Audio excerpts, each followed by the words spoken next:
11 बज रहे हैं। सबसे पहले तो आप सभी लोगों को मकर संक्रांति की ढेरों शुभकामनाएं। आज लाइव नहीं आ पाया हूं, पर मैंने आपके लिए लेक्चर रिकॉर्ड कर दिया था कल ही, क्योंकि भीड़ की वजह से घर से इधर ऑफिस तक आना संभव नहीं था।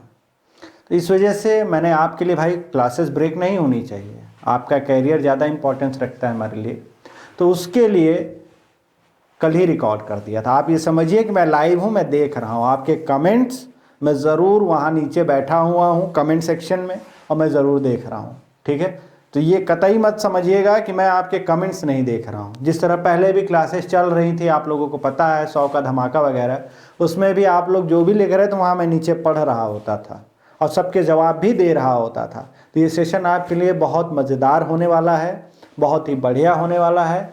जितने लोग जल्दी जल्दी आ सकते हैं आ जाइए, लाइव ही समझिए क्लास को। ठीक है, लाइव ही समझिए, क्योंकि मैं खुद लाइव हूँ, मैं देख रहा हूँ चीज़ों को, तो जाहिर सी बात है, अंतर बस इतना ही है ना, ठीक है, कि घर पे बैठा हूँ पर मैं देख रहा हूँ सारी चीज़ों को। सवाल के जवाब उसी तरह से उतना ही समय मैं आपको दूंगा, आप आराम से इत्मीनान से सारे सवालों का जवाब दें। हो सकता है आज के कुछ प्रश्न आपको थोड़े से कठिन लगें, लेकिन वो एग्जाम पॉइंट ऑफ व्यू से इम्पॉर्टेंट भी है। जिनका जहां पर जितना सही एक्सप्लेनेशन हो सकता है, जितना मुझे ज्ञान है और समय को देखते हुए, उतना मैं ज़रूर आपको एक्सप्लेन कर दूंगा। ठीक है, तो चलिए यार, हम लोग अपना सेशन स्टार्ट करते हैं। जल्दी जल्दी सब लोग जुड़ जाइए और कृपा करके शालीनता भरे ही कमेंट करिएगा कमेंट सेक्शन में। स्टार्ट करते हैं हम अपना सेशन। जिन लोगों ने, अच्छा ये साइंस का ये टाइम वो है यार, पूरा शेड्यूल है किसकी क्लास कब कब आएगी। साइंस 11 से 12 AM, जीके जीएस 5 से 6 PM, मैथ 7 से 8 PM शुभम सर की, इंग्लिश विकास सर की 6 से 7, हिंदी अखिलेश सर की 9 से 10। आप सभी लोग जुड़ते हैं मालूम है मुझे। चाइल्ड साइकोलॉजी संडे को सिर्फ चलेगी, क्योंकि सर के पास थोड़ा सा समय का अभाव रहता है। भैया यूपी टेट और सुपर टेट के लिए बेहतरीन ऑफर चल रहा है। आप सभी जिन लोगों को ज़रूरत हो, सुपर टेट में मेरी भी साइंस की क्लासेस चल रही हैं। ठीक है, बहुत बेहतरीन ढंग से चल रही, बहुत डीप में मैं वहाँ पे साइंस पढ़ा रहा हूँ। तो जिन लोगों को सुपर टेट वगैरह का कोर्स चाहिए, वो जा करके इस नंबर पर कॉल कर लें 7007734525, और वहाँ पर जो भी इनको इंक्वायरी चाहिए वो ले सकते हैं। ठीक है, चल, मेरे अगर मुझसे ही कोई शिकायत हो, आपको मुझसे ही कुछ कहना हो, तब भी आप इसी नंबर पर कॉल कर सकते हैं। अगर मैं अवेलेबल रहूँगा तो मेरी बात आपकी हो जाएगी। अगर आप भाई कुछ अच्छा सजेस्ट करना चाह रहे हैं तो फालतू हालचाल लेने के लिए मत फ़ोन करिएगा। ठीक है, क्योंकि मेरा हाल अब जाने दीजिए, उसके ऊपर बात नहीं करेंगे। ठीक है, जो अगर काम की बात हो तो बात किया जाएगा। ठीक है, चलिए आगे आते हैं। 2 सवाल आपके स्क्रीन पर। कोहरा, बादल, कुहासा किस चीज के उदाहरण है? एरोसॉल के, ठोस सॉल के, झाग के या जेल के उदाहरण है। और मीना माता रोग एक तंत्रिका विकार है जो कि डैश किससे ग्रसित, मछली के सेवन से होता है। ये 2 सवाल आपके स्क्रीन पर हैं, कृपा करके जल्दी जल्दी इसका आंसर करें। कोहरा, बादल, कुहासा एंड मीना माता रोग किसकी वजह से होता है? शॉर्ट में मैं आपको बता दिया। जल्दी आंसर करिए सब लोग कमेंट सेक्शन में, जल्दी जल्दी आंसर करिए। सब लोग आ जाइए भैया, खिचड़ी मत खाने लगना आज।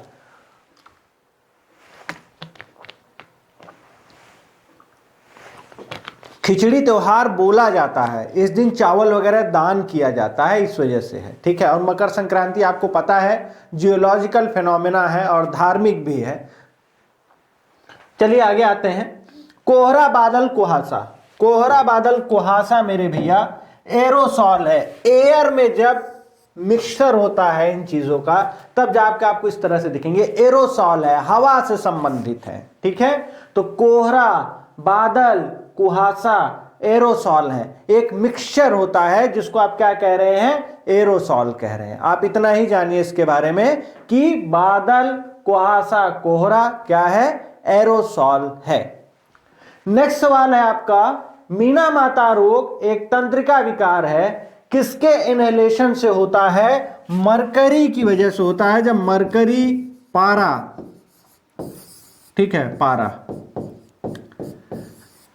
ठीक है, पारे की मात्रा शरीर में बढ़ जाती है तो यह मीनामाता रोग होता है। एक्चुअली मीनामाता एक खाई है जापान में, यह वहीं से शुरू हुआ। एक कंपनी का मरकरी डिस्चार्ज पानी में चला गया और मछलियों ने वहां ग्रहण किया और मछुआरे पकड़ करके उसको मार्केट में बेचने के लिए ले आए, तो वहां से यह फैल गया लोगों में और उसी रोग को नाम जो दिया गया वह क्या दिया गया? मीनामाटा रोग दिया गया, ठीक है। और एक कन्वेंशन भी है जिसको मीनामाटा कन्वेंशन कहा जाता है। वैश्विक स्तर पर यह मीटिंग होती है इसके लिए और उसमें यह डिसाइड किया गया है कि भैया मरकरी का जो है वेस्ट बाहर हमको नहीं करना है, उसको सेफली डंप करना है, ये बात आई हुई है। क्योंकि पारे की वजह से यह तंत्रिका विकार हो रहा है, जिस उसी रोग को मीनामाटा रोग कहा जा रहा है, यह ताकि ना फैले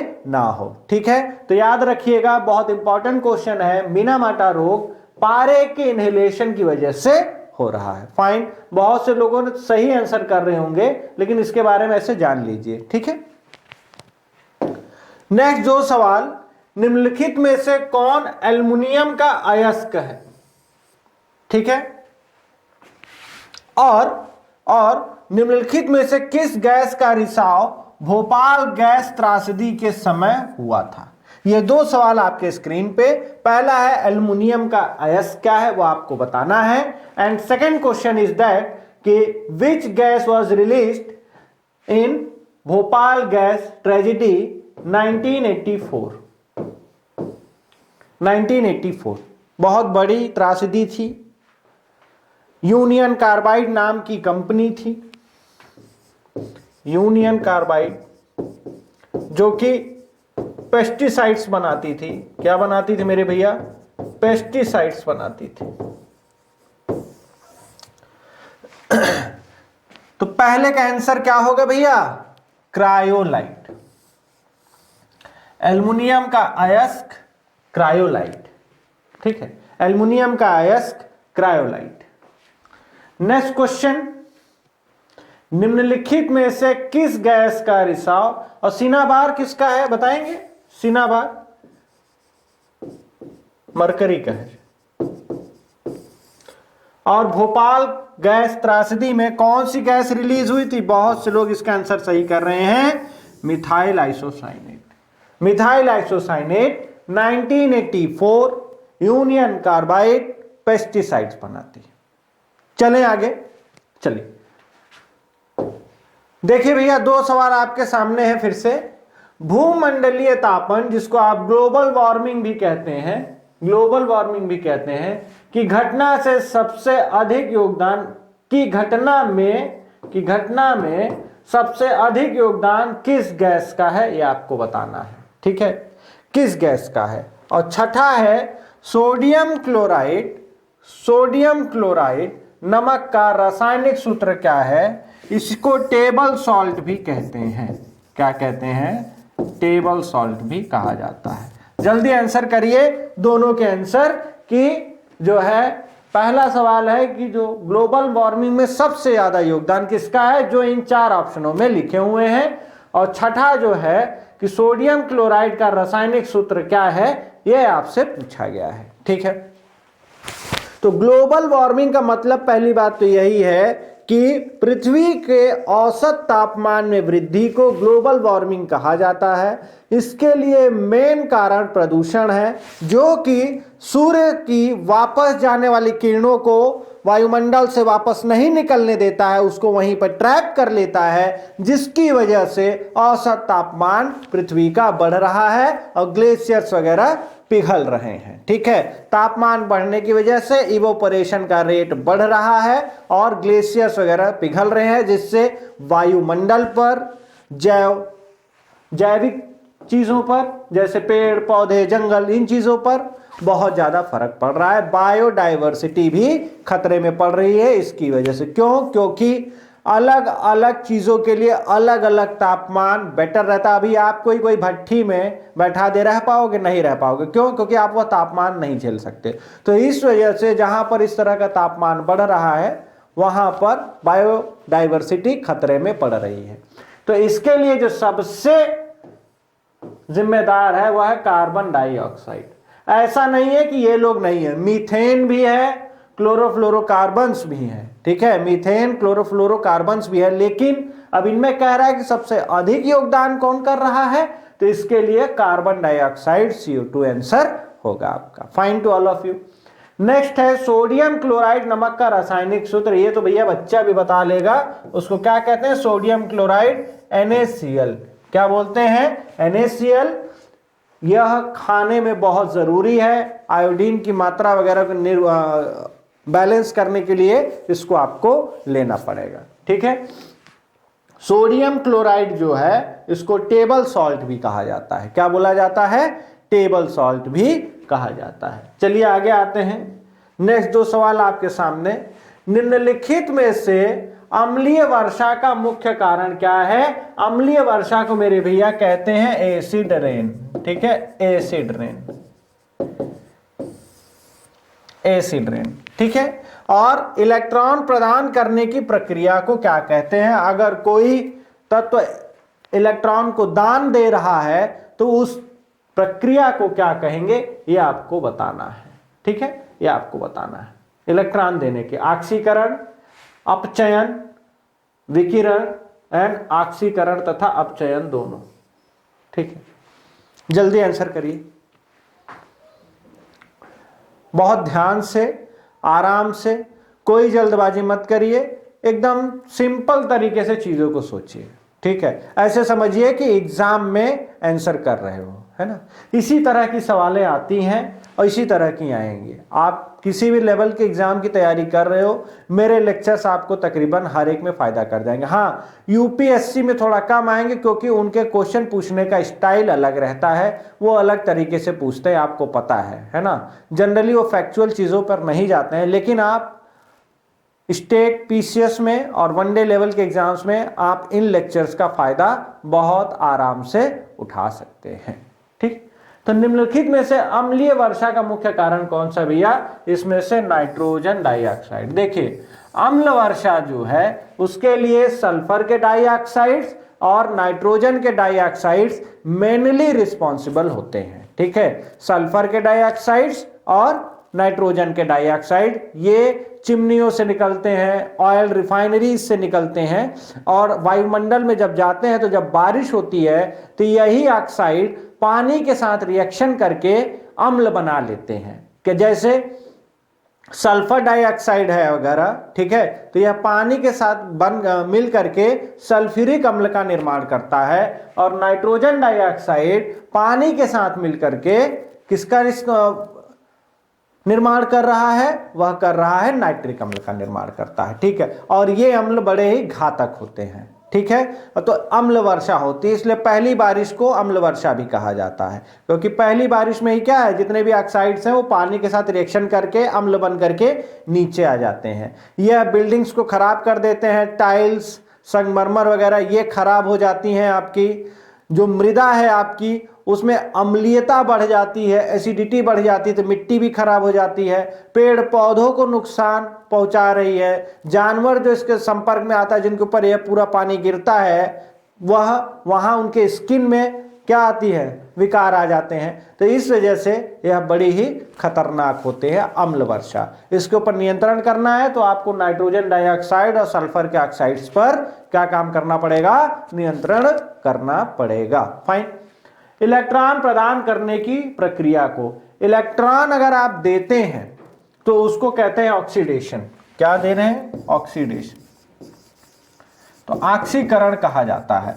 और अगर कोई एटम इलेक्ट्रॉन्स को दे रहा है तो उसके ऊपर ऋण आवेश आ जाता है, धन आवेश आ जाता है, ठीक है। अगर कोई इलेक्ट्रॉन्स को दे रहा है तो उसके ऊपर धन आवेश आ जाता है, और जो इलेक्ट्रॉन्स को ग्रहण कर रहा है उसके ऊपर ऋण आवेश आ जाता है। ये याद रखिएगा, जो दे रहा है लेने वाला ऋणी हो जाता है, ऐसे समझिए, लेने वाला ऋणी हो जाता है तो उसके ऊपर ऋण चार्ज आ जाता है, नेगेटिव चार्ज आ जाता है। और देने वाला क्या है, देने वाला वह बन जाता है पॉजिटिव चार्ज बन जाता है, धनात्मक बन जाता है। तो जो देने वाला है तो उसके ऊपर जब प्लस चार्ज आ जाता है उसको कहते हैं कैटायन, और जो लेने वाला है उसको क्या बोल लेते हैं, एनायन, जिसके ऊपर ऋण आवेश आ जाता है। ठीक है, चलिए नेक्स्ट दो सवाल है आपके सामने।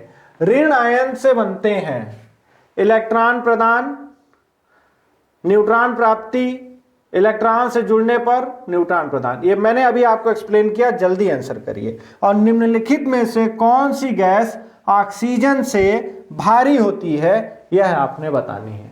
ऑक्सीजन से कौन भारी होती है यह आपको बतानी पड़ेगी। ठीक है, जल्दी आइए, जल्दी आंसर करिए सब लोग कमेंट सेक्शन में। दिमाग लगाना है हल्का हल्का, कोई बहुत इतने भी कठिन सवाल नहीं है कि आप इसका आंसर ना कर पाए सही से। फाइन, जल्दी आंसर करिए।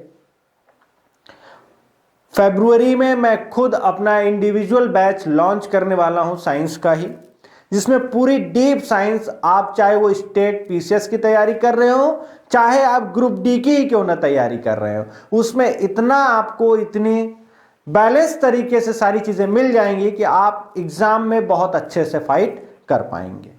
ठीक है,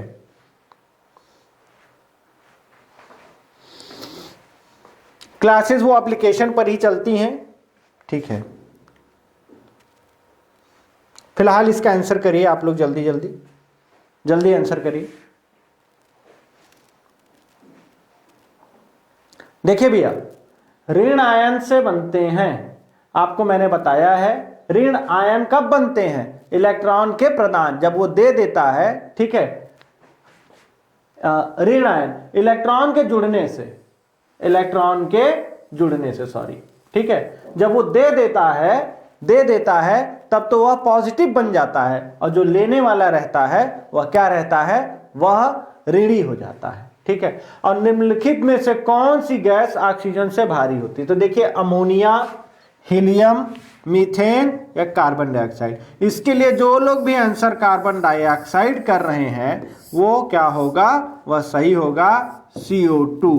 ठीक है, एक तो ऑक्सीजन 2 हो गया और इसके बाद कार्बन का अलग से जुड़ेगा। ठीक है, तो इसका मतलब यह कार्बन से भी भारी हो जाएगी। लेकिन मीथेन CH4, हाइड्रोजन का तो एक एक होता है ना, और कार्बन का 12 ले लो, तो इस वजह से जो है यह इतनी भारी नहीं होगी। ये भी नहीं होगी, अमोनिया NH3 हो गया, और हीलियम तो एक ही होता है, पता ही है आपको, तो ये भी नहीं होंगी। तो इसमें सबसे भारी क्या हो जाएगा, carbon dioxide. Fine to all of you.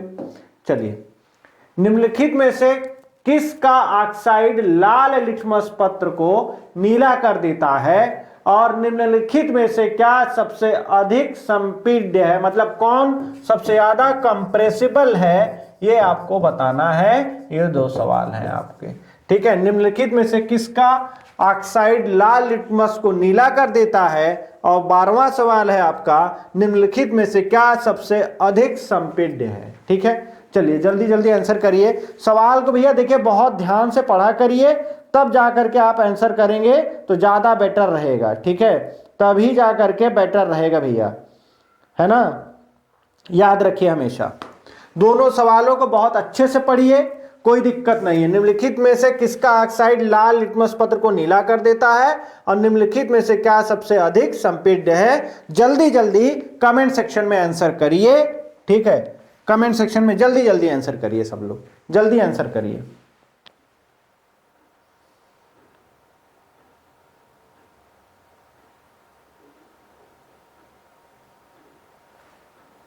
चलिए, इसका आंसर होगा मैग्नीशियम।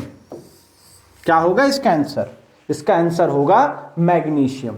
मैग्नीशियम के ऑक्साइड लाल लिटमस पत्र को नीला कर देते हैं, क्यों, क्योंकि यह बेसिक होते हैं। क्या होते हैं, बेसिक होते हैं। अगर नीला ना कर रहे होते तो बेसिक ना होते, और ये सब क्या हो जाएंगे आपके, इनके ऑक्साइड्स। इसको अब चेंज करेंगे कि नहीं करेंगे वो अलग विषय है, लेकिन अगर इसके लिए आंसर देखें तो मैग्नीशियम के ऑक्साइड लाल लिटमस पत्र को क्या कर देंगे, नीला कर देंगे, ठीक है ना। अब मैग्नीशियम हाइड्रोक्साइड का आपने नाम सुना होगा, यह क्षार होता है या बेस होता है, जिसको मिल्क ऑफ मैग्नीशिया भी कहा जाता है। एसिडिटी वगैरह बढ़ जाती है पेट में, एसिडिटी बढ़ने का मतलब है HCl की मात्रा बढ़ जाती है, उसको बैलेंस करने के लिए मैग्नीशियम हाइड्रोक्साइड, जिसको मिल्क ऑफ मैग्नीशिया आप कह रहे हैं, वो लिया जाता है, ताकि वह अम्ल से रिएक्शन करके, अम्ल और बेस का रिएक्शन क्या बनाता है, नमक और पानी बनाता है, ठीक है, ताकि बैलेंस कर ले जाए। और क्यों, कौन इसमें से सबसे ज्यादा संपीड्य है, मतलब किसको आप सब ज्यादा कंप्रेस कर सकते हैं, दबा सकते हैं। तो ये नॉर्मल सा है सवाल, तो सबसे ज्यादा किसको दबा सकते हैं आप, गैस को, ठीक है। इनके अपेक्षा अगर देखें, ठोस, द्रव और गैस की अपेक्षा देखें, तो गैस को आप ज्यादा कंप्रेस कर सकते हैं, ज्यादा दबा सकते हैं अपेक्षा की ठोस और द्रव के, ठीक है। देखिए 2 सवाल आपके सामने। बिजली से धातु चढ़ाने की क्रिया या गैल्वेनीकरण, यहां नाम दे दिया है, हालांकि इसको इलेक्ट्रोप्लेटिंग कहते हैं, ठीक है, इलेक्ट्रोप्लेटिंग कहते हैं। अब गैल्वेनीकरण देकर के मैंने एक सवाल का आंसर कर दिया एक तरीके से। में निम्नलिखित में से किस धातु का उपयोग किया जाता है, यह बताइए। जस्ता, तांबा, लोहा, चांदी। देखिए चढ़ाने की प्रक्रिया इलेक्ट्रोप्लेटिंग ही कही जाती है, ठीक है, चढ़ाने की प्रक्रिया इलेक्ट्रोप्लेटिंग ही कही जाती है, लेकिन यहां गैल्वेनीकरण में क्या हो जाता है, एक प्रॉपर किसी धातु को उस नाम के साथ यह नाम दिया गया है कि जब तक आप किसका इस्तेमाल करेंगे तभी इसको गैल्वेनीकरण कहा जाता है। मेरा ये कहना है, प्रोसेस आपका इलेक्ट्रोप्लेटिंग ही, आप चढ़ा ही रहे, लेकिन गैल्वेनीकरण जब आ जाता है तो वहां एक प्रॉपर एलिमेंट का नाम दे दिया जाता है कि उस इसमें किस एलिमेंट को चढ़ाएंगे। मेन प्रोसेस इलेक्ट्रोप्लेटिंग ही है, ठीक है। तो याद रखिए गैल्वेनीकरण में जितने लोग जस्ता आंसर कर रहे हैं वो सही है, क्योंकि जस्ता नाम आ गया ना। वैसे अगर सिर्फ इतना बोले कि एक धातु को दूसरे धातु के ऊपर चढ़ा रहे हैं तो उसको इलेक्ट्रोप्लेटिंग कहेंगे, लेकिन जैसे ही गैल्वेनीकरण का नाम आ गया तो वहां पे आपको एक एलिमेंट का नाम देना पड़ेगा। क्या बोला जाएगा उसको, क्या बोला जाए, जस्ता बोला जाता है, ठीक है। जैसे वल्कनीकरण बोल दिया जाता है ना, वल्कनीकरण बोल दिया जाता है तो उसमें सल्फर की बात आ जाती है, वल्कनाइजेशन वगैरह में, तो वहां पर ये चीजें याद रखिएगा। निम्नलिखित में से कौन सा एक धूम कोहरे का घटक नहीं है, ठीक है, कौन घटक नहीं है ये आपको बताना है आपको, ठीक है, कोहरे का घटक नहीं है। निम्नलिखित में से कौन सा एक धूम कोहरे का घटक नहीं है। नाइट्रोजन ऑक्साइड, सल्फर डाइऑक्साइड और परिवर्तनशील जैविक यौगिक, परिवर्तनशील जैविक यौगिक, ठीक है। इसका आंसर बताइए भैया। मतलब आप फॉग कह लो यार, फॉग कह लो, ऐसे कह लो, ठीक है। धुएं और कोहरे के मिक्सचर में इसमें से क्या नहीं पाया जाता है, इसमें पार्टिकुलेट मैटर कह रहा है, पार्टिकुलेट मैटर कहने का मतलब उसका यही है, क्योंकि सवाल मैंने बनाई तो मुझे पता है ना। नाइट्रोजन डाइऑक्साइड, सल्फर के डाइऑक्साइड और क्लोरीन के ऑक्साइड, तो क्या नहीं है, घटक नहीं है, तो याद रखिएगा क्लोरीन ऑक्साइड इसके घटक नहीं होते हैं, जबकि परिवर्तनशील जैविक यौगिक और सल्फर डाइऑक्साइड और नाइट्रोजन ऑक्साइड जो है इसके यौगिक होते हैं। परिवर्तनशील जैविक यौगिक को आप, मैंने केवल एक नाम लिखा है पर्टिकुलर मैटर, ठीक है, पर्टिकुलेट मैटर, इसको सीधा सीधा ये नहीं कहते हैं, बस आपको एक एग्जांपल बता रहा हूं, ठीक है। पीपीएम इसको सीधा सीधा ये नहीं कहते, ये कोई और चीज है, लेकिन यह इसका हिस्सा है, ठीक है, कि मैं यहां लिख दिया आपको केवल समझाने के लिए, जरा सा बताने के लिए ये चीज लिखी गई है कि इसको ये नाम मत मान लीजिएगा आप, ठीक है। तो इसका आंसर जो होगा वो होगा क्लोरीन ऑक्साइड, जो कि सवाल में हमसे ये पूछा गया था कि धूम कोहरे का घटक कौन नहीं है, उसका है क्लोरीन ऑक्साइड। बाकी नाइट्रोजन ऑक्साइड और सल्फर डाइऑक्साइड ये बिल्कुल है आपके घटक। 2 सवाल आपके स्क्रीन पर। जंग लगना क्या है, जंग लगना क्या है, आराम से देखिए सवाल। और 16वां सवाल है, गैसें वायुमंडल में गर्मी पैदा करती हैं, कौन सी गैसें जो पृथ्वी को गर्म करती हैं जिससे ग्लोबल वार्मिंग होती है। अभी मैंने आपको बता दिया, थोड़ी देर पहले ही सब कुछ बता दिया है। जल्दी आंसर करिए इसका। इसका तो तकरीबन दोनों सवालों का सबको आंसर कर लेना चाहिए।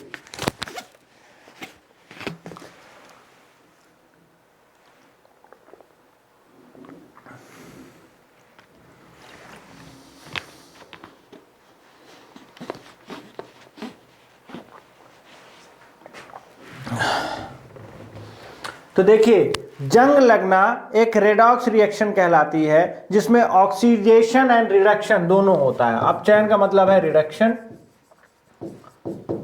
एंड ऑक्सीडेशन, ठीक है। ऑक्सीडेशन एंड रिडक्शन दोनों प्रोसेस होता है। तो अगर कल को आपको आ जाए कि जंग लगना, जिसमें फेरिक ऑक्साइड जंग का जो नाम है वो बनता है, तो वह किस अभिक्रिया से हो रहा है, उसको कहते हैं रेडॉक्स रिएक्शन। क्या कहते हैं? रेडॉक्स रिएक्शन, ठीक है। ऑक्सीकरण नहीं, पूरा नहीं हो रहा होता है, ऐसा नहीं है कि नहीं हो रहा होता है, ये हो रहा होता है, लेकिन दोनों साथ में हो रहते हैं। एक चीज ऑक्सीडाइज हो रही होती है और एक चीज रिड्यूस हो रही होती है। तो जंग लगना याद रखिएगा रेडॉक्स रिएक्शन कहलाता है। क्या कहलाता है? रेडॉक्स रिएक्शन कहलाता है। गैसें वायुमंडल में गर्मी पैदा करती। मैंने आपसे अभी थोड़ी देर पहले ही कहा था कि जो ग्रीन हाउस गैसेस हैं वह एक पूरी परत बना लेती हैं वायुमंडल के निचले वाले हिस्से में, ठीक है, ताकि अब जो ये पूरी लेयर बन गई, ये जो सूर्य की रोशनी आती है, एक तो कुछ वहीं पर सोख लेती हैं वो आने वालियों को ही, और जब वापस पृथ्वी से टकरा करके रेडिएशन वापस जाता है तो वह उसको वापस भी निकलने नहीं देती हैं। तो कुल मिलाकर के क्या कर रही हैं? वो एक पूरा का पूरा ब्लैंकेट का निर्माण करती हैं, एक चादर का निर्माण करती है जो कि इन किरणों को वापस वहां पे ट्रैप कर लेता है, पकड़ लेता है, और जिसकी वजह से हीटिंग होती है और यह वापस नहीं जा पाती हैं और टेम्परेचर इंक्रीज हो जाता है, ठीक है। कुछ जगहों पर इसी को सीधे सीधे इसका फायदा उठा करके हम लोग क्या काम करते हैं? खेती कहते हैं, जिसको आप क्या कहते हैं? जिसको आप क्या कहते हैं आपको मालूम होगा, ग्रीन हाउस फार्मिंग, ठीक है। क्यों? क्योंकि तापमान, कुछ ऐसे सब्जियां वगैरह हैं जिनको एक ठीक ठाक तापमान चाहिए होता है, तो उस तरह से हम लोग सेटअप बना करके सूर्य की जो किरणें आती हैं उनको वापस ट्रैप कर लेते हैं, वहां का एक तापमान मेंटेन कर लेते हैं, और वहां पे उन चीजों को उगाया जाता है जिनके लिए ठीक ठाक टेम्परेचर चाहिए, जैसे टमाटर, शिमला मिर्च, है ना। इन चीजों के लिए जो है टेम्परेचर थोड़ा सा अधिक चाहिए होता है, तो आप अलग अलग मौसम में भी इसका इस्तेमाल करते हुए सही सेंस में आप सब्जियां उगा सकते हैं, ठीक है, या और भी फसलों को उगा सकते हैं जिनको टेम्परेचर थोड़ा सा ज्यादा चाहिए होता है। तो ग्रीन हाउस इफेक्ट इसको कहते हैं। अगर आप ग्लोबल वार्मिंग का ही देखें तो ये छोटा भाई है, छोटे भाई को सही काम के लिए इस्तेमाल किया जा रहा है, इसलिए इसका नाम ग्रीन हाउस इफेक्ट दे दिया गया। तो ग्रीन हाउस फार्मिंग कहते हैं लोग, ठीक है, ग्रीन हाउस फार्मिंग कहते हैं, आप ऐसे समझिए। नेक्स्ट आइए, नाइट्रस ऑक्साइड का रासायनिक नाम क्या है यह आपको बताना है। नाइट्रस ऑक्साइड मतलब N2O, and Neela litmus paper एक अम्लीय घोल के संपर्क में आने पर किस रंग का हो जाएगा, यह आपसे पूछा गया है, ठीक है। किस रंग का हो जाएगा यह आपसे पूछा गया है। दो सवाल आपके स्क्रीन पर हैं, कृपा करके जल्दी जल्दी इसका आंसर करें, कृपा करके जल्दी जल्दी इसका आंसर करें, ठीक है। तो नाइट्रस ऑक्साइड, जल्दी आंसर करें।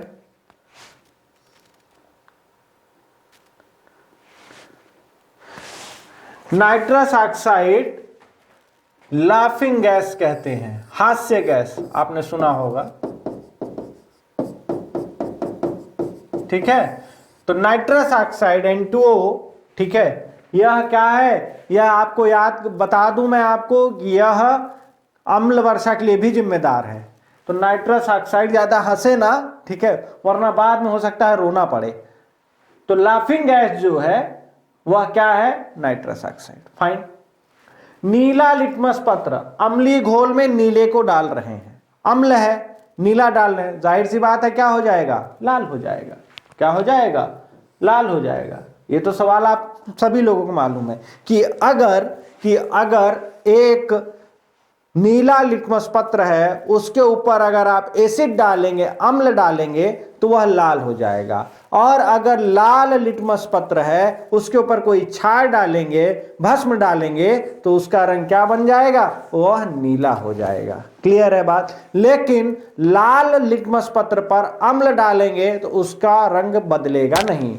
नीले लिटमस पत्र पर क्षार डालेंगे, भस्म डालेंगे, तो उसका रंग बदलेगा नहीं। ठीक है, पिछले कई क्लासेस में मैं ये चीजों को क्लियर करा चुका हूं। डिटर्जेंट पाउडर में मौजूद प्रमुख रसायन है, जल्दी बताइए। डिटर्जेंट पाउडर जिससे कपड़ा वगैरह धुलते हैं, उसमें कौन मौजूद प्रमुख रसायन का क्या नाम है वह पूछा है। और निम्न में से कौन सा अम्ल चींटी के काटने में मौजूद होता है ना?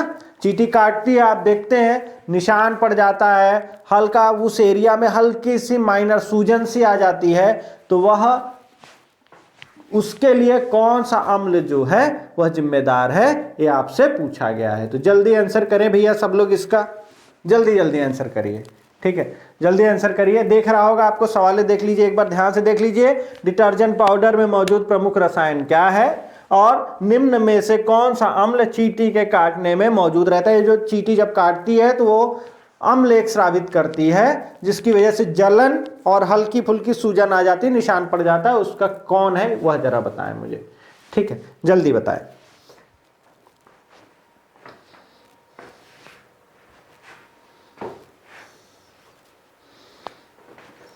आंसर करिए सब लोग कमेंट सेक्शन में, जल्दी जल्दी आंसर करिए। ठीक है,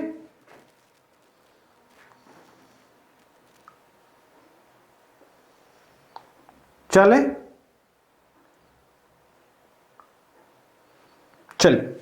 तो देखिए, डिटर्जेंट पाउडर में मेरे भैया सोडियम कार्बोनेट जो है प्रमुख रसायन होता है। ठीक है, सोडियम कार्बोनेट है ना, सोडियम कार्बोनेट। और वही बाई कार्बोनेट वगैरह हो जाता है तो बेकिंग सोडा में चला जाता है, खाने वाला सोडा। ठीक है, तो याद रख लीजिएगा।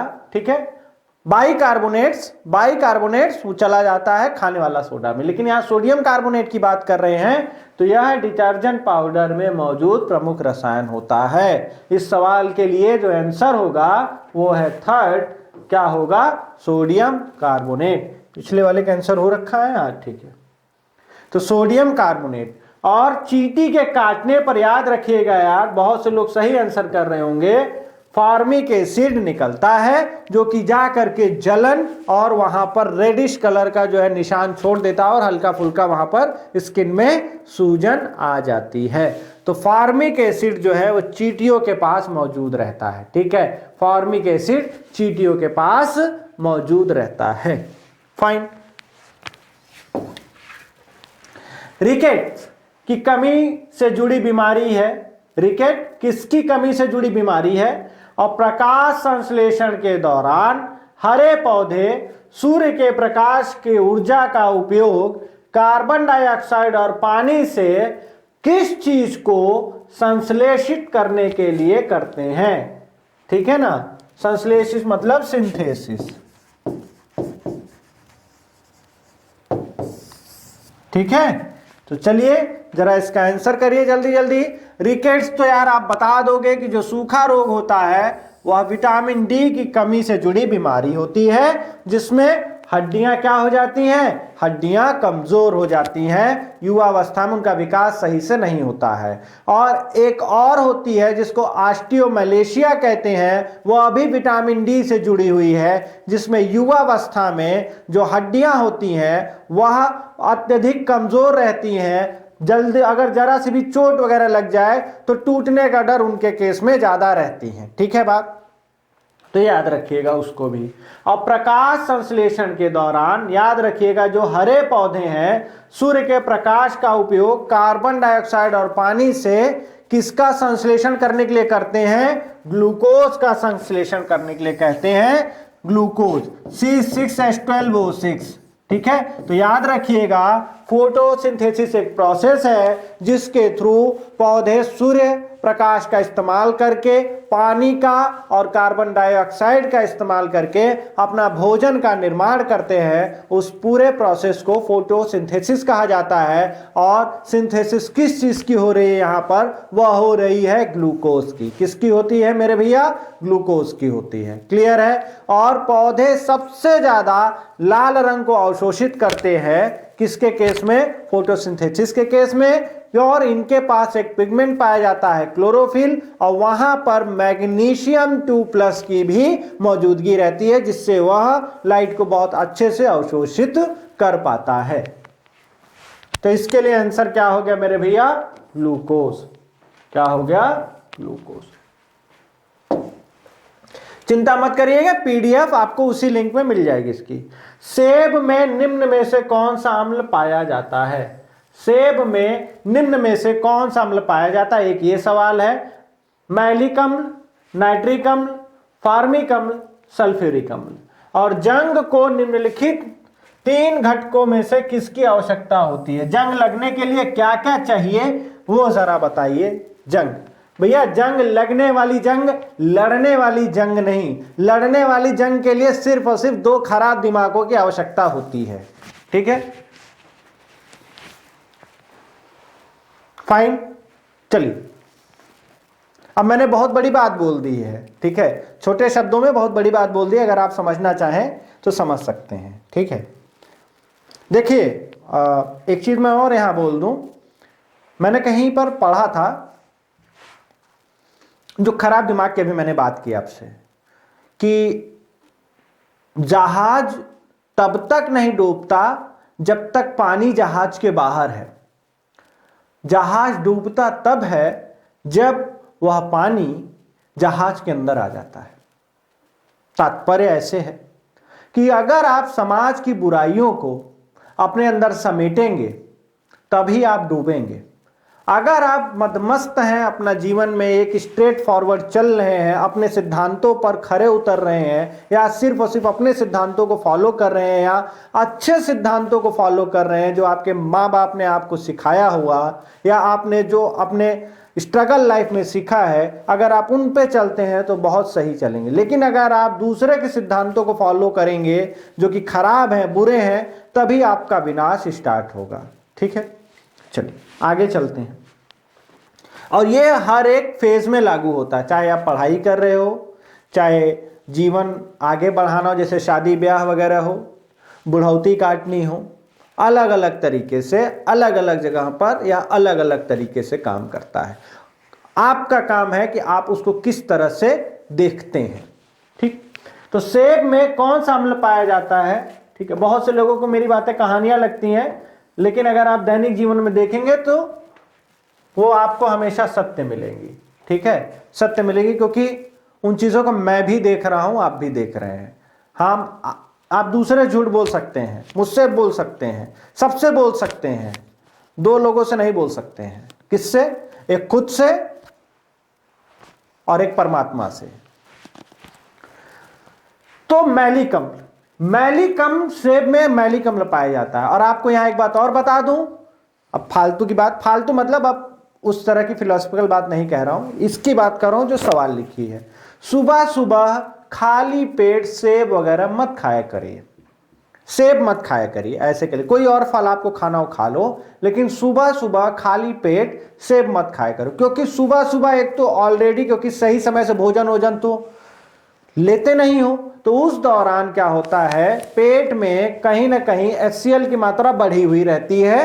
HCl, ठीक है ना, हाइड्रोक्लोरिक अम्ल की जो है लेवल है वो थोड़ा सा इंक्रीज रहता है। तो और अगर आप उसके ऊपर से सेब खा ले रहे हो तो उसमें भी क्या है, मैलिक अम्ल है। तो अम्ल अम्ल और मिलकर के एसिडिटी बढ़ा देंगे, दिक्कत हो जाएगी। ठीक है, तो अगर आप सेब को कट करके वहीं ऐसे सामने रख दीजिए तो हवा के संपर्क में देखिए, कुछ देर रहने के बाद उसका रंग क्या हो जाता है, चेंज हो जाता है। वह इसी वजह से चेंज हो जाता है। आपने कभी नोटिस नहीं किया होगा, मैं आपको ऐसे बता रहा हूं। आप सेब को कट करके रख दीजिए, थोड़ी देर बाद आप देखेंगे उसका रंग चेंज होने लगता है, ब्राउनिश होने लगता है, और समय रख देंगे तो काला होने लगेगा। उसके लिए कारण यह है कि मैलिक अम्ल जो है, एसिड जो है, हवा के साथ क्या काम करता है, रिएक्शन कर जाता है, इस वजह से वहां का रंग क्या हो जाता है, चेंज हो जाता है। तो उसको आपको काट के नहीं रखना चाहिए। अगर आपको खाना है तो आप खा लो जल्दी से, और खाली पेट मत खाओ, खाना वाना कुछ खाए हुए हो तब खा लो, ठीक है बात। तो इस चीज को ऐसे याद रखा करिए, ठीक है। तो मैलिक अम्ल ये बात हो गई, यह पाया जाता है सेब में, फाइन। अच्छा, जंग को निम्नलिखित 3 घटकों में से किसकी आवश्यकता होती है? तो 2 खराब दिमाग, वो मैंने अलग सेंस में कहा था, जो लोग समझदार होंगे समझेंगे। तो याद रखिएगा, एक तो लोहा हो, ऑक्सीजन हो, और क्या हो, नमी हो, तब जाकर के बहुत बढ़िया जंग लगेगी, ठीक है। और लोहा हो, ऑक्सीजन हो और नमी हो, इन 3 चीजों की आवश्यकता है लोहे पे जंग लगने के लिए, ठीक है ना। लोहे पे जंग लगने के लिए फेरिक ऑक्साइड, आप समझ रहे हो, वहां ऑक्सीजन भी आता है, नमी होगी तो और बढ़िया रहेगा, उसको और मिलेगा ऑक्सीजन वहां से। और लोहा जिसके ऊपर जंग लगना है वो भी तो होना चाहिए, कैसे फर्जिए लग जाएगा जंग हवा में, है ना। तो याद रखिएगा, ठीक है। बकमिनिस्टर फुलरीन, यहां थोड़ा सा वैसे लिख गया, आप ऐसे नाम याद रखिएगा, बकमिनिस्टर फुलरीन है ना, निम्नलिखित में से किसका एक अपरूप है? किसका एक अपरूप है, मतलब यह किससे बना हुआ है, ऐसे आप समझिए। फास्फोरस से, लोहा से, कार्बन से या बोरॉन से, ठीक है। फास्फोरस से, लोहा से, कार्बन से या बोरॉन से। पिछले वाले सारे आंसर हो गए, फाइन। इस पे देखिए, बकमिनिस्टर फुलरीन निम्नलिखित में से किसका एक अपरूप है? फास्फोरस, लोहा, कार्बन या बोरॉन। और निम्नलिखित में से किस में फल की बहुत तेज सुगंध आती है, ठीक है। कौन सबसे ज्यादा जो है इसमें महकता है, ऐसे याद रखिए। मेथेनॉल है, इथाइल एसीटेट है, मिथाइल क्लोराइड है या मेथेनोइक अम्ल है, ये आपको बताना है। ये वाला क्वेश्चन थोड़ा सा टफ है, 26वां भाई थोड़ा सा टफ है। जो तेज सुगंध आती है वो किसकी वजह से आती है ना, फल वगैरह से, जैसे अमरूद हो गया, है ना, अमरूद हो गया, आम रख दीजिए, तो किसकी वजह से आती है, वो यहाँ पे पूछ रहा है। तो बकमिनिस्टर फुलरीन यार, या आप इसको C60 कह सकते हैं, फुटबॉल के शेप का रहता है और यह कार्बन का अपरूप है, ठीक है। जैसे ग्रेफाइट ले लो, या आप जो है नए फुलरीन्स आए हुए हैं आपके, ठीक है, वो जितने भी हैं इस तरह के एलिमेंट्स, वो किसके हैं, कार्बन के अपरूप हैं। जैसे हीरा हो गया, आप उसको अपरूप ही कह सकते हो उसका, है ना। ग्रेफाइट हो गया, कार्बन का ही अपरूप है, फाइन। तो C60 जो है बकमिनिस्टर फुलरीन को कहते हैं, और यह किसका अपरूप है, कार्बन का अपरूप, ठीक है। इसको याद रखिएगा। कुछ चीजें मैंने आपको पहले ही बताया है कि अगर नहीं उस तरह से आप गेन कर पाते हैं तो हमेशा हम लोगों को क्या करना चाहिए, उसको हमें रिटेन कर लेना चाहिए, उसको याद कर लेना चाहिए। समझ रहे हैं बात आप, ठीक। निम्नलिखित में से किसमें फल की बहुत तेज, किसकी वजह से, ठीक है, तो इथाइल एसीटेट की वजह से जो है, निम्नलिखित में से किसमें फल की बहुत तेज सुगंध आती है, तो इथाइल एसीटेट, है ना, इथाइल एसीटेट इसका आंसर याद रखिएगा आप, ठीक है। इसको मैं बहुत ज्यादा एक्सप्लेन नहीं करूंगा, 26वें को आप ऐसे याद रखिएगा कि फल की जो बहुत तेज सुगंध है, इथाइल एसीटेट। अब इस तरह के इतने हार्ड क्वेश्चंस नहीं आते, लेकिन मान लीजिए पूछ ले तो क्या करेंगे, है ना। चलिए नेक्स्ट 2 सवाल, निम्नलिखित में से कौन सा एल्डिहाइड है? यह भी आपके एग्जाम में हो सकता है ना आए, लेकिन मैंने यहां रखा है।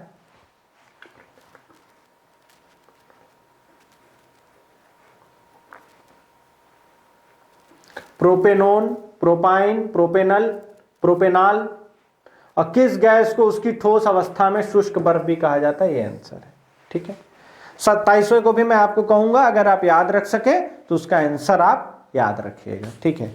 हमें यार अपने एक दायरे में रह करके पढ़ाई करनी रहती है ना।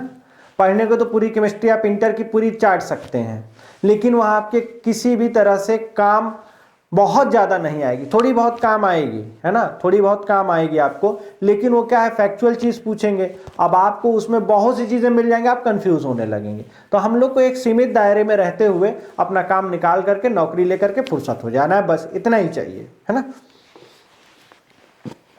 जल्दी करिए भैया, ये केमिस्ट्री का पार्ट 2 है, कल फिजिक्स स्टार्ट हो जाएगा वापस।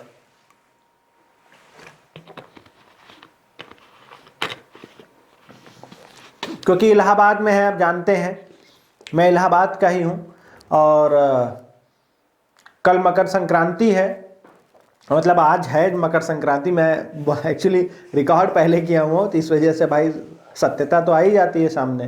तो भीड़ बहुत रहेगी यार, हो सकता है कि शायद फिजिक्स वाली क्लास भी देखिए पूरा कोशिश है कि हो जाएगी, वो उसके लिए कोई दिक्कत नहीं है। लेकिन अब मान लीजिए बाई चांस अगर कुछ दिक्कतें आ जाती हैं, फॉल्ट हो जाता है, तो शायद क्लास ना आ पाए, लेकिन आएगी क्लास। मैं अभी आपको उस राह पे नहीं ले जा रहा हूँ कि आपके मन में आ जाए कि नहीं आएगी, क्लास आएगी।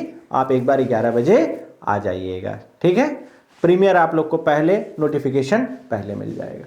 तो भैया कौन सा एल्डिहाइड है, तो याद रखिएगा प्रोपेनल एल्डिहाइड होता है। एल्डिहाइड ग्रुप्स होते हैं, CHO ग्रुप लगा रहता है, ठीक है। तो आप इसको केवल याद रखिए प्रोपेनल। और ठोस अवस्था में शुष्क बर्फ, हम कितनी बार इस चीज को पढ़ चुके हैं, उसको क्या कहा जाता है, कार्बन डाइऑक्साइड कहा जाता है। क्या कहा जाता है मेरे भैया, शुष्क बर्फ को, ड्राई आइस को कहा जाता है शुष्क बर्फ, ठीक है। ड्राई आइस को शुष्क बर्फ कहा जाता है।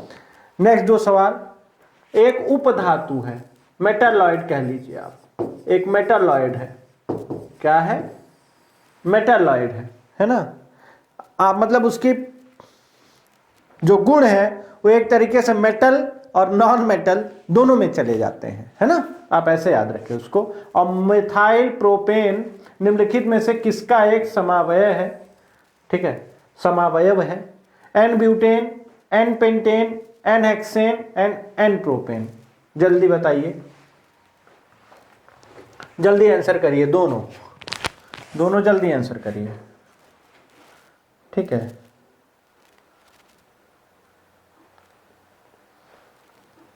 आप सवाल आप बहुत ध्यान से देख लीजिए, देखिए आपके सामने लिखी हुई हैं सवालें, ठीक है, आपके सामने सवाल लिखी हुई है, ठीक है।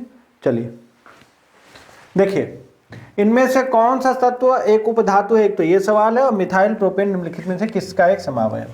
तो ये देखिए उपधातु आपकी सिलिकॉन है, जबकि बिस्मथ, टिन और फास्फोरस, ठीक है, ये आपकी उपधातु नहीं है। जबकि सिलिकॉन क्या है, उपधातु की कैटेगरी में आ जाती है। और मिथाइल प्रोपेन के लिए आप बस इतना याद रखिए कि एन ब्यूटेन क्या है, एक इसका समावयव है, ठीक है। इसका एक समावयव है, किसका, मिथाइल प्रोपेन का। एन ब्यूटेन जो है एक समावयव है। तो 3-4 क्वेश्चन ऐसे थे जो आपको याद करने वाले हैं, बाकी आपको तो समझ में आ ही गए होंगे, जहां तक मेरी पूरी उम्मीद है।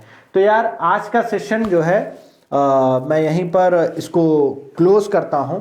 और आपको कैसा लगा, आपके बहुत अच्छे फीडबैक आते हैं यार, मैं बहुत खुश होता हूं कि हाँ चलिए किसी के काम तो आ रहा हूं, ठीक है, भले थोड़ा ही सही, ठीक है। मैं नहीं कह रहा हूं, लेकिन आप यार एग्जाम में जो लोग दे रहे होंगे, अगर वो सही से सेशन करके जाएं, और जो मैं चीज़ें बोल रहा होता हूं बीच में, जो समझाता हूं, अगर आप उसको बड़ा ध्यान से सुने, कहानी की तरह याद कर लें, तो आपके बहुत काम आएंगे यार। सवालों में कम दम रहता है, उसके बेसिस पे जो एक्सप्लेनेशन जिन सवालों के लिए कर रहा होता हूं, जिस पे मुझे लगता है कि इसमें बोलना चाहिए, वहां पर उनको आपको ज़रूर याद रखना चाहिए, ठीक है।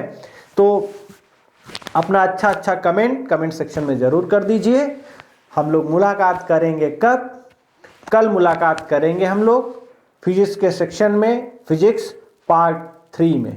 किसमें, फिजिक्स पार्ट 3 में हम लोग मुलाकात करेंगे, ठीक है बात। तो आप देखिए ये सीरीज लगातार चलती रहेगी यार, आपको कहीं और जाने की मुझे नहीं लगता ज़रूरत है, ठीक है। आप देखिए कितने सवाल हम लोग कर चुके, अब कल फिजिक्स के फिर सवाल आएंगे। इस तरह अगर आप महीना 1.5 महीना अगर मेरे साथ जुड़े रह गए, तो आप ये समझिए कि आप 1500 से 2000 सवाल इस पे बोर्ड पे, और बाकी तो उसके बीच का एक्सप्लेनेशन अगर देखें तो 1 सवाल से 2 सवाल अगर मैं केवल उसको बना लूँ, तो आपके 4000 सवाल पहुँच गए। कहाँ से पूछ लेगा यार, कितना पूछ लेगा, समझ रहे हो बात।